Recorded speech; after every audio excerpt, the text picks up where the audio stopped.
What's up, everybody? As promised, I'm here with the morning update of the Congo watermelon vine. Basically to show the flowers, the bees pollinating, not just the flowers, but the male blooms and the female blooms.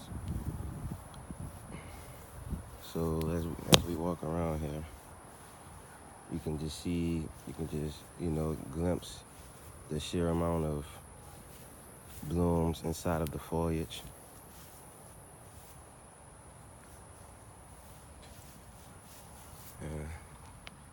Yeah, I have a dragonfly in front of me.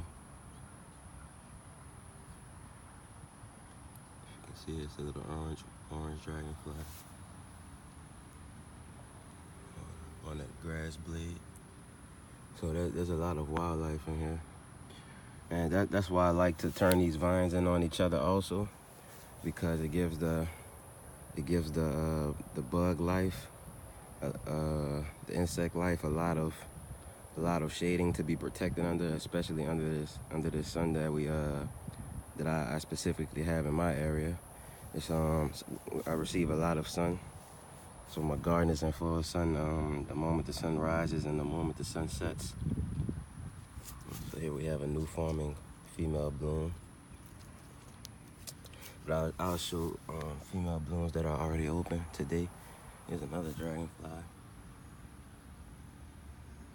in the middle of the camera.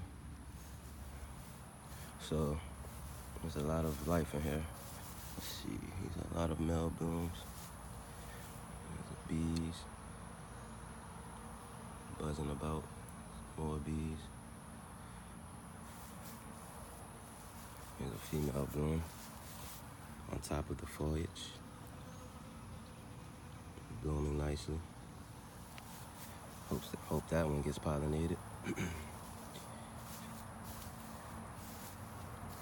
As we walk around, you can just see the sheer amount of blooms, and also you can just see how close in proximity all the blooms are to each other.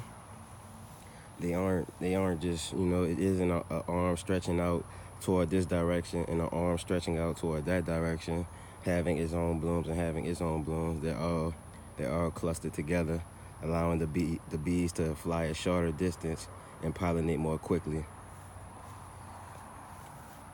So the bees can basically just touch every flower as they buzz about. So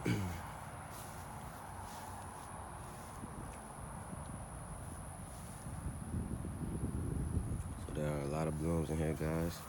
And there's I estimate about 7 to 10 bees in here that I can see with my naked eye.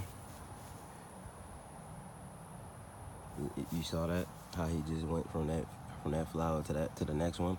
They'll rather travel, and look, he just went to this one. So he's literally going one. He's literally just traveling to the flower next to each one flower. I just follow him and see this. And he's jumping on different arms. See? Just follow him. Now he just went to the next bloom. And as he came to this bloom, I realized there was a female bloom right here in front of me, which opened up yesterday. And now he's going to the next set of blooms. And he's gonna fly between each one. You see that lizard? So the lizards are able to stay protected under the shading of the foliage also.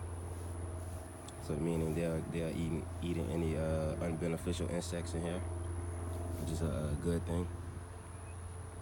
So that's a great beneficial point to this method, guys. That the lizards are able to look at that big bumblebee.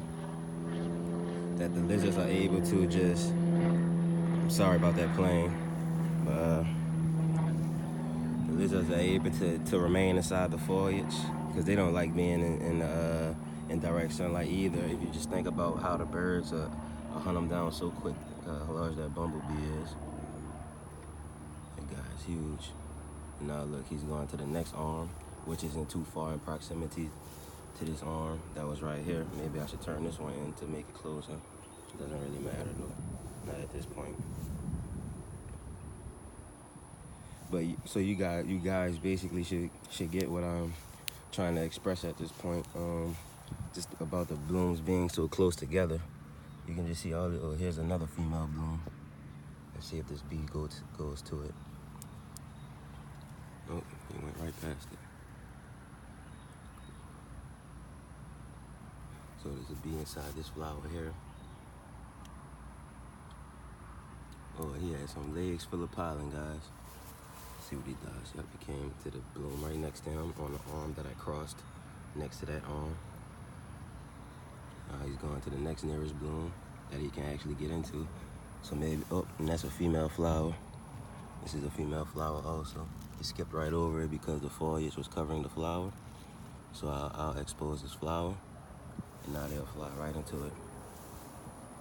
So there's actually 2 female fruits on this one arm here. So this arm follows to this female fruit here, and then it follows back to this female fruit here, which are both blooming at the same time. So there's about up to 2 female blooms per leader. All right, so now we can take a closer look at the Congo watermelon itself. Now we got that out the way. So this Congo, if you remember from yesterday, and I don't think the video was any more than 12 hours ago. I did the video maybe around 7 o'clock. So it's about 7 to 8 o'clock right now. So the video at the most was done 13 hours ago, and you can see just from that time period, this Congo has already almost doubled in size. So by the end of the day, it will be double its size that it was 24 hours before. So this watermelon is growing very fast. It's growing very rapidly. All right, guys, so that's the update for today. And just to recover the points of the method that I was expressing. You basically just turn the vines in toward each other. Female bloom that was open yesterday. You just basically turn these vines in toward each other, and by doing so, it brings these blooms that much closer. So we'll look at this bee here. So he went right under them. He must have thought I was reaching for him. Oh, no, he came to this right here.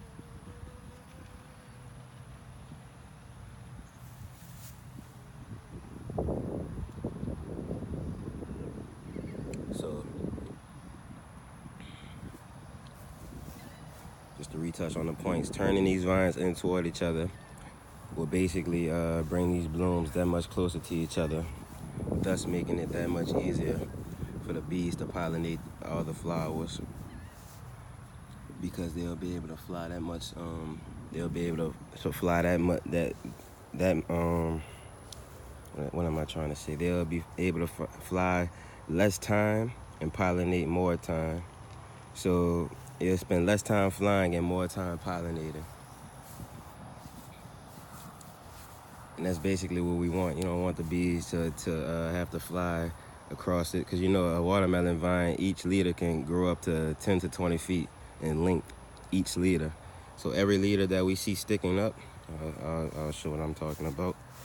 These here will grow up to 10 to 20 feet in length. This here will go up to 10 to 20 feet in length. Although they are from the same watermelon vine, they all grow in their own separate directions according to the sunlight. So here we can see a baby. You saw a baby lizard jump into the orange tree. So he's keeping all the bad bugs out of there. But each of these leaders will literally grow in their own direction, and it'll make a star pattern according to the path that the sun is rising and setting. So following that direction, the leaders will individually go toward all those specific directions that the sun is at during any given time of the day. So they will literally make a type of star pattern, and that pattern it allows the vine to get full sun, but it allows the vine to maximize the amount of sun it's getting. But so basically where I'm standing here, there will be leaders at, and then it'll be the same going in that direction. So that would mean that the bees will have to fly way over here, touch the flowers, fly over there, touch them, fly, fly, fly. So they'll be spending more time flying and less time pollinating. And then, as I said, I have a lot of sun in my area, so the bees wouldn't stick around too long. And those blooms, they are highly heat sensitive, so those blooms will close quicker the more intense the sun is. So if they have the protection of their own foliage, at the same time, the blooms will actually stay open longer instead of closing quicker, just because of the intense heat, such as the August sun. All right, guys. So that's my update for today. Bees pollinating, turning these leaders inward, and just actually seeing the true expression of this method. All right, guys. Thank you.